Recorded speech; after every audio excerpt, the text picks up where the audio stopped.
da se desilo, a isto tako i kod produkta, moramo da mu nekako, da mu objasnimo da je to bio kao good money for value. Jedna od dobrih stvari je u stvari da mu se i zahvalimo i da propratimo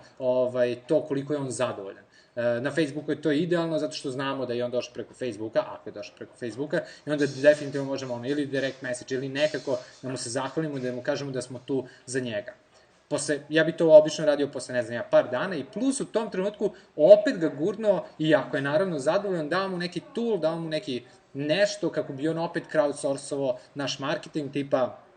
evo ti voucher za tvoje prijatelje ili ako dovedeš sledećih 5, ti imaš besplatno ili ako je masaža, to bi bilo dobro ili nemam pojma šta god, zavisi šta, znači razmišljate i posle toga kada jednom kupi kako da se vraća i ne samo kako da se vraća, nego kako onda dovlači prijatelje, a dovlačit će prijatelje već 6 meseci u toj priči i naravno da je oduševljen sa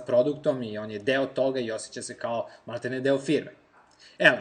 Eto, sada sam napravio malo duži klip, ali okej, u svakom slučaju nadam se da je bilo ovo korisno, želim da dobijem vaše komentare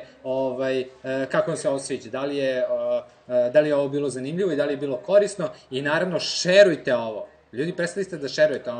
stvarno, baš mi je bitno, sada mi treba reach, čisto vam kažem, ako hoćete, ako nećete ne morate, koji sam cigan, ajde malo reacha, Dobro, u svakom slučaju, eto, to je to. Hvala da ste gledali i vidimo se sledeći put. Zato što sam provalio da stvarno firme i kompanije velike apsolutno ne koriste to što imamo sada, tu mogućnost da koristimo video content na društvenim mrežama. Imamo dovoljno bandwidth-a i svega, inače periskopiram se, pošto sam izgleda provalio da je periskop bio. Fuck, nije. Ali dobro, šta ćeš? Isto, ne znam ko se seća